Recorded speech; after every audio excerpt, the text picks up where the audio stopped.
پھر یہ ایک دعا بتائی گئی ہے سورہ الدخان آیت 9 تا 17 میں،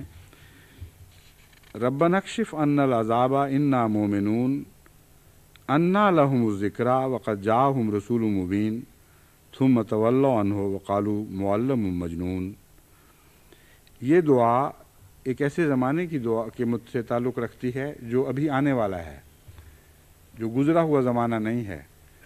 بلکہ سورہ دخان سے یہ دعا لی گئی ہے، اور اس کا مضمون یہ ہے کہ ایک ایسا وقت آئے گا جب کہ ایک خاص قسم کا مہلک دھواں دنیا کے بڑے خطوں کو اپنی لپیٹ میں لے لے گا، اور وہ ایسا مہلک دھواں ہوگا کہ جس کے نتیجے میں نہ انسان زندہ رہ سکے گا نہ مر سکے گا، انتہائی مہلک حالت ہوگی، انتہائی پرعذاب حالت ہوگی۔ اہل اسلام کو مخاطب کیا گیا ہے، اور یہ بتایا گیا ہے کہ بعض ایسی پیشگوئیاں ہیں جو لازماً پوری ہونے والی ہیں۔ ان میں سے ایک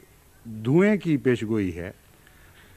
اب آپ سوچئے کہ آج سے 1400 برس پہلے دھوئیں کے عذاب کا کوئی تصور ہی پیدا نہیں ہو سکتا تھا، کسی انسان کے وہم و گمان میں بھی نہیں آ سکتا تھا کہ کوئی ایسا دھواں ہوگا جو زمین کے بڑے بڑے خطوں کو ڈھانپ لے گا، اور اس کے نیچے نہایت دردناک عذاب ہے۔ یہ ایٹمی دور کی بات ہے، اور ایٹمی دور سے پہلے کے انسان کے خواب و خیال میں بھی یہ بات نہیں آ سکتی تھی، اور یہ وہی دخان مبین ہے جس کی بات ہو رہی ہے۔ بس اس لیے میں نے یہ بات کھولی کہ اس دعا کا تعلق آنے والے وقت سے ہے، اور اس عذاب کے نتیجے میں دنیا کو اسلام کی طرف توجہ پیدا ہوگی۔